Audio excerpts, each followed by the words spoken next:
These puppies are incredible. Are you wearing those right now? I'm rocking them, Colin. Yeah, obviously, I see you got the hookup. We were able to send a bunch of those, not just to you, but a whole bunch of healthcare workers today. Oh, good. Which was pretty cool. So, Bose and I have been partnering to really try to make a difference, and we gave them some pretty cool, a big old box kit just to say, hey, thank you for all you've been doing, and give them some Super Bowl merchandise and a lot of fun, and local businesses too. We've been rewarding too. So. You're set up there. It looks like you and Joy are all set up there. We're doing well.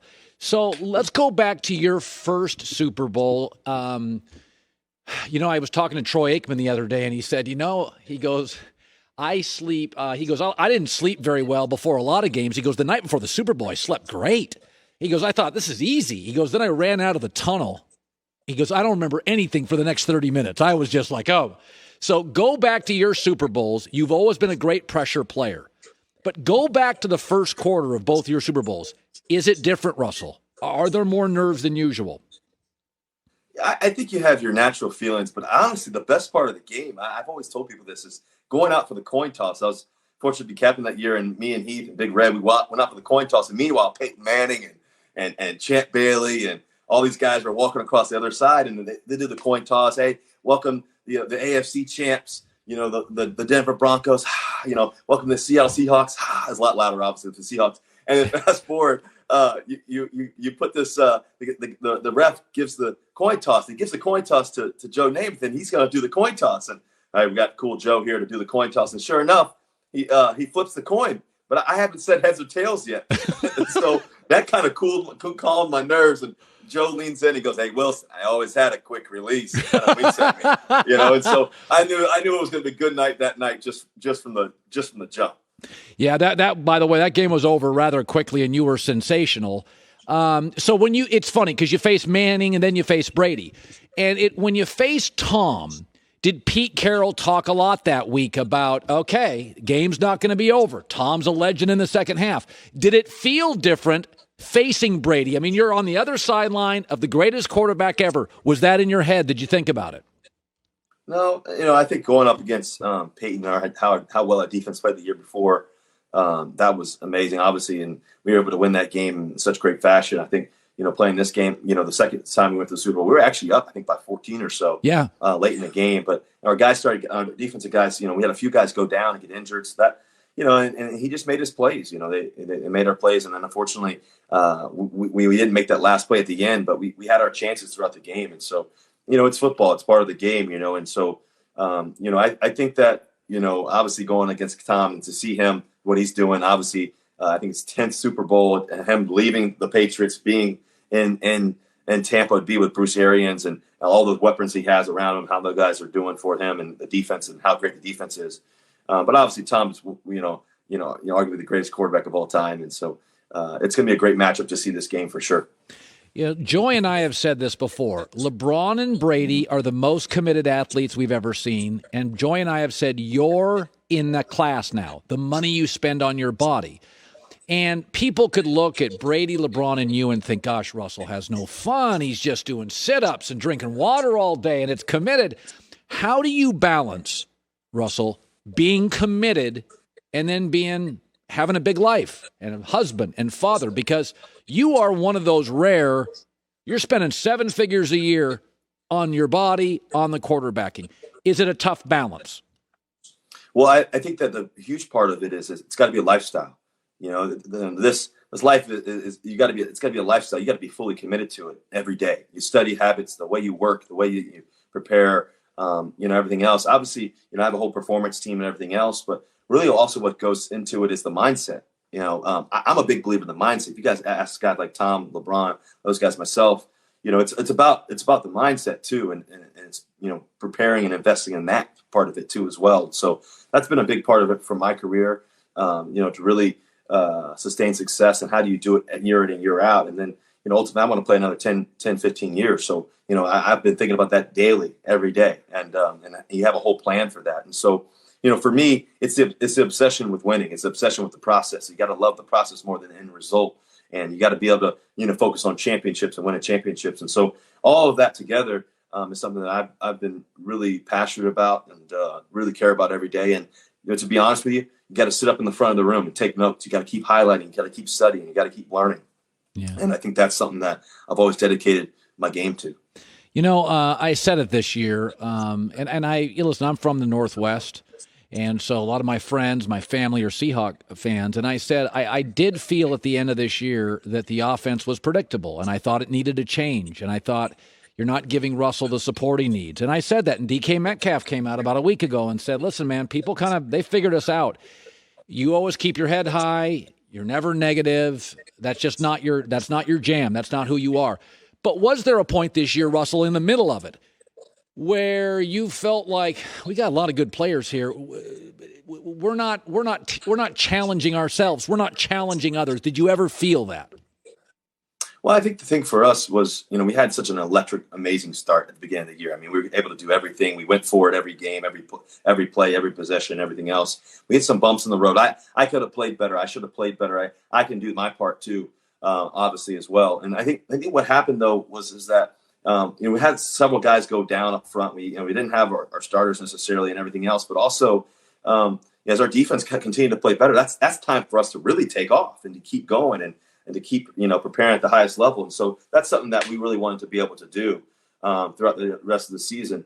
Unfortunately, we didn't go for it as much. I don't think. I think we got a little bit passive, and we got to make sure that never happens again. We got to make sure that we do everything we can to, like I said, to be playing this Sunday. And I think that's what it takes. We got great players, and we got our best players. We've got to let it go and go forward and everything else. And I think on offense, we didn't adjust, great throughout those tough. We had a couple games where we could have adjusted better.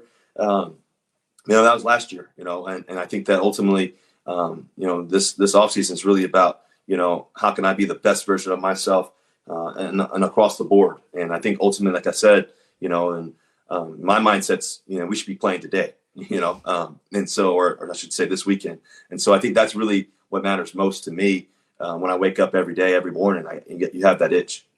So when you've been in a couple of Super Bowls, you've played in Rose Bowls and big games and all that stuff. But when you're in a Super Bowl, every play is just bigger. It's going to frame your legacy. That's the reality of it.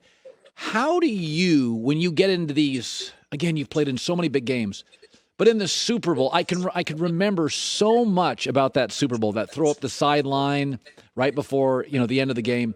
How do you keep your anxiety down? Like you come out of the tunnel, you're amped up. How do you not overthrow the ball? End of game, you're tired. How do you not force stuff? Super Bowl, massive pressure. Where do you go? Because I never sense it with you. I think you play better from behind than with the lead. I think you play better in the fourth than in the first. How do you get there? Where does your mind go?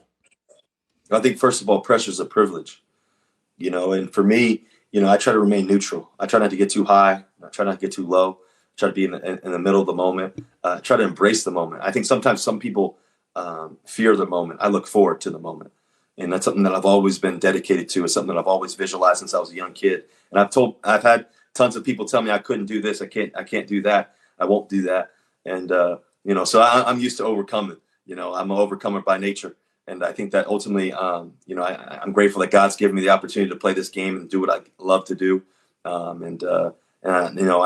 think that you have to have winning habits. Success doesn't just happen by accident. You have to have winning habits every day. Like I said, it's a lifestyle. It's a lifestyle choice and what you do and how you think about things. And in the midst of the moment, like I said, I look forward to those moments. I love watching this Super Bowl stuff. My sister didn't even like sports, and now she's a huge Seahawks fan because of you. When you go back and you look at those, look at that, Russell. You're on the sideline against Denver. Was that the greatest? It was probably obviously the greatest sports moment in your life. Can you even go back there emotionally? What you were thinking during that? Man, win it. It's you hold up that trophy.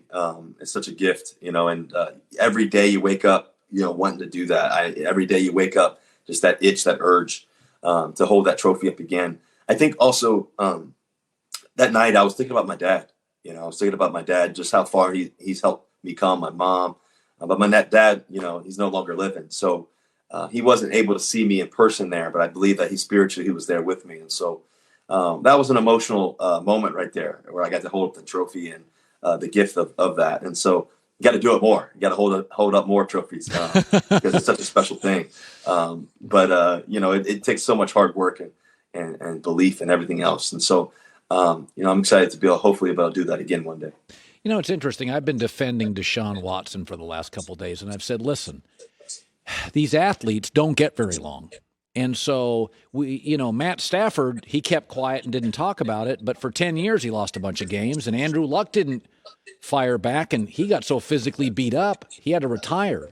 And so I've said with Deshaun Watson, if you believe you don't have support, you should say something. You should just say, hey, you're lucky you've had a very good coach, and you're always a team guy. But now, Russell, you are the franchise.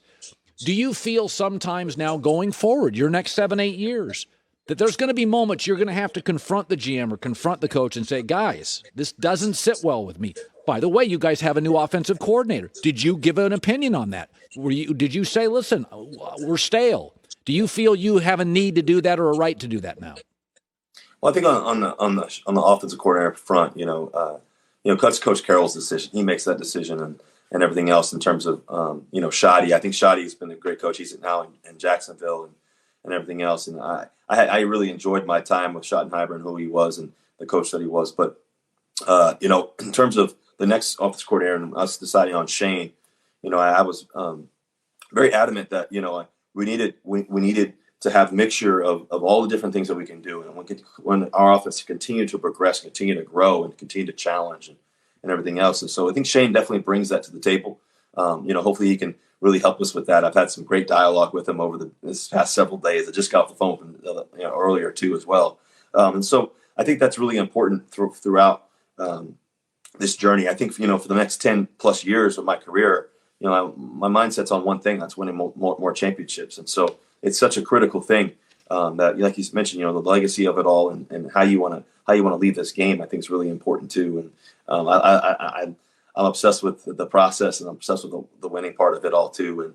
And hopefully we're able to do that.